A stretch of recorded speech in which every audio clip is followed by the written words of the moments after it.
Hi, welcome to Comes and Culture for 12/20/2018. We're up to the movie Patton. I'll be doing a Cubs update, I think, tomorrow.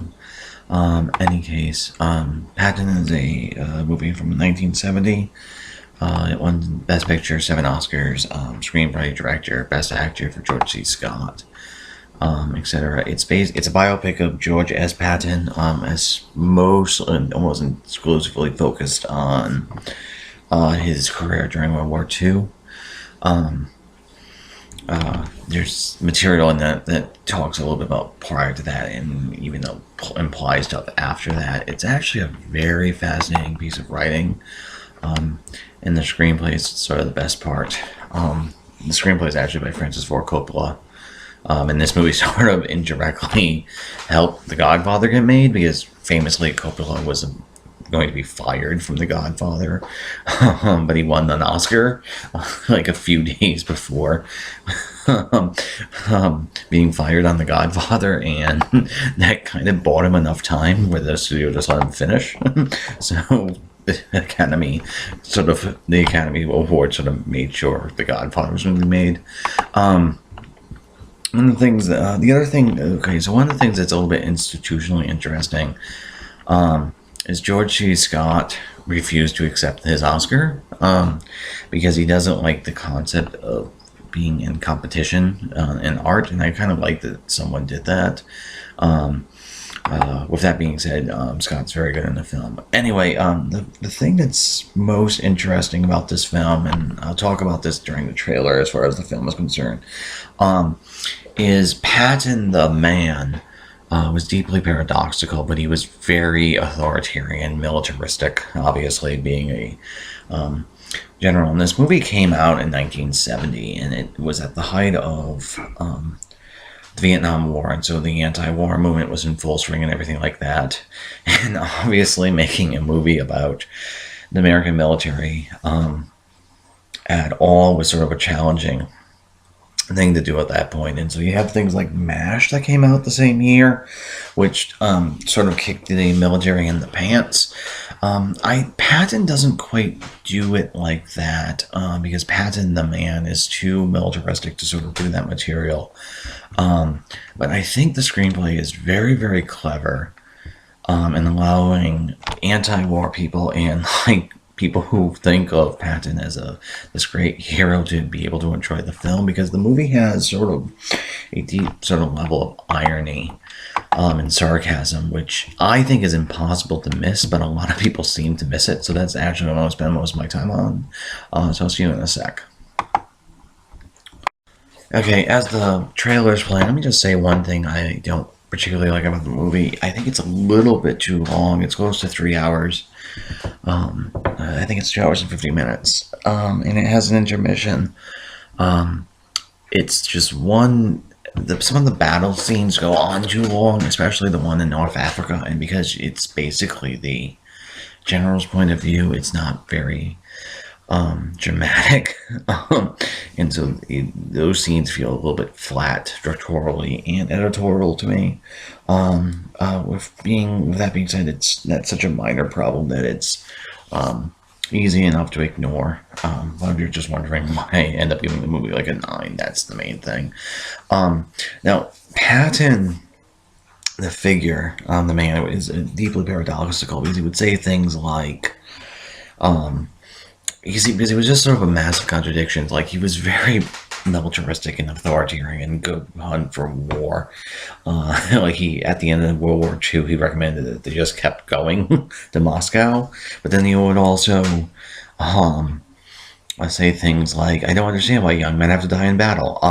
So the movie is deeply paradoxical because it's an accurate representation of a very paradoxical man. And because he's, like, for example, this is the famous opening scene. He's going to give a speech here, and this has to be the most famous scene in Patton. It's been parodied. It's in Small Soldiers, for example. And again, he's very about military discipline and everything like that, but he's also the guy is like something of a prima donna, and he's really into his image, and that's one of the reasons why I'm showing this scene. the beginning. You're not going to show the speech, but it's just sort of how, like, he's sort of in, you know, a performed masculinity with all the medals and all the ribbons and everything like that. And there's something very peacock about him. And so you have this sort of huge flag, and then you see the revolvers, the famous ivory-handled revolvers, in the ring and everything like that. And then he's going to give this rousing speech, and it feels very sort of overdone in the sense of it being just too much. And so you see it sort of a sarcasm. Now, this scene is relatively older, and I think it's important to set up sort of the tone of the film, because the film is sympathetic to Patton, and I think it's accurate to Patton's life. But the film's also quite clearly has pointed barbs about him. And he's going to complain here about the notion of battle fatigue, which is battle stress disorder.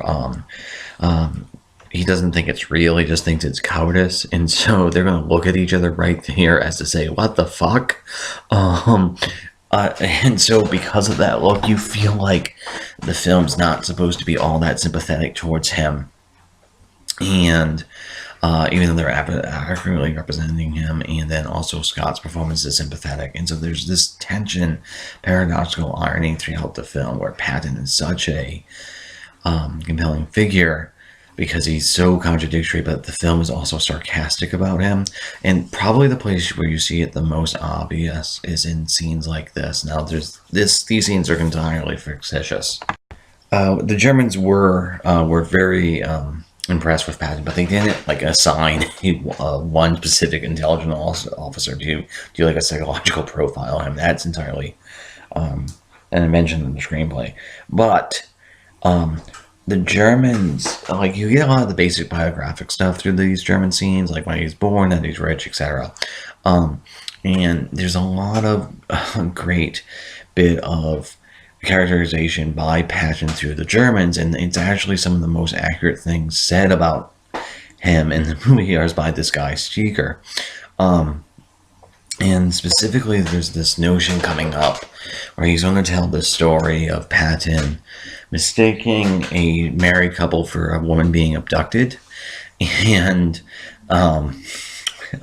basically at gunpoint forcing the guy to get out of a car, which is not okay. And it's very much a medieval, like, white knight rushing in, but also fucking up because it's not actually going on. It's sort of just an invention in Patton's head. And he's going to make a reference here. Steiger, who's the German intelligence officer and something about that he's like Don Quixote, and that notion of Don Quixote sort of hangs over this film, because Don Quixote is a romantic warrior, a man lost throughout time, but he's also an asshole if you read the book. And I feel like, so there's this parallel used in the film, first by the Germans for to make him seem like Don Quixote. Now, this is probably the most famous, second most famous scene in the film. It's actually based off of two separate instances, where again, Patton, the guy, didn't think that that battle fatigue was a real thing, even though it clearly is. And I think it shows the sort of deeply paradoxical nature of this man, because he's going to be handing out a medal to the soldier here, and he's going to be very, very tender and very, very understanding and sweet to this guy, giving him, I think, the Purple Heart, whatever, military honor. And it's sort of very, very sort of touching. Then immediately, very quickly, almost like on a spin of a dime, he's going to see a guy who has a battle fatigue, and he's going to end up slapping him. Again, this actually happened, and it's actually in the movie it's only one time. In real life, it was actually two separate instances over about a week apart during the Italian campaign, and this sort of tenderness mixed with brutality is so paradoxical, so hard to deal with. That that's one of the reasons why I feel like this movie does a really good job of pleasing both the Hawks and the Doves, because it somehow shows Patton how he actually was, but then also comments on him. And then the other sort of thing about being paradoxical is the movie absolutely embraces Patton's conflicting nature. So one of the things that's very, very fun, interesting about it is that he thought he believed in reincarnation, and he was a very deeply sort of spiritual man, and he read a lot, and he read like the Bible and everything like that. And famously, and this is actually in the movie, there's a famous quote where Chaplin said, "I saw the Bible by your bed. Do you actually have time to read it?" And Patton says, "Every goddamn day," as if I read the Bible every goddamn day. And that sort of like it's vulgar while also being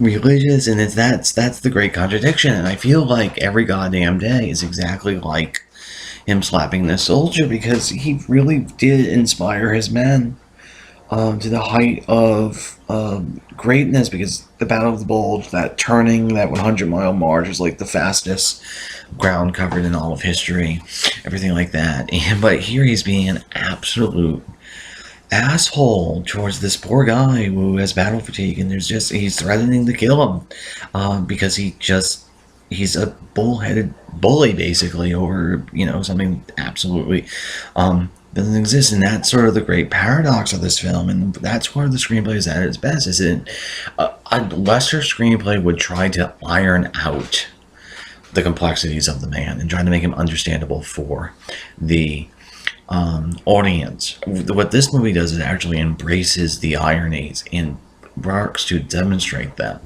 That's why you have the Every Goddamn Day. That's why you have the medal given off with the slapping scene. Now here, this is towards the end of the war, and the Germans are destroying everything, and Steger's about to be captured. And the reason why I'm showing it is this is what I mean. There's some future foreshadowing, because after World War II, Patton basically did nothing. Basically, his moment in time passed. But there's this phrase, he's a magnificent anachronism, but said by the German, and that is the most descriptive thing for the character in the film and the man itself. But it's said by a German, so like the most accurate thing is said by the enemy, and it's just utterly sort of sarcastic. Now I think the place where the sarcasm is the most obvious is right here. And it's flabbergasting to me that people don't seem to pick up on it. Is, again, because it makes, in the earlier German scene, they make reference to Don Quixote. Don Quixote famously attacks windmills thinking they're giants.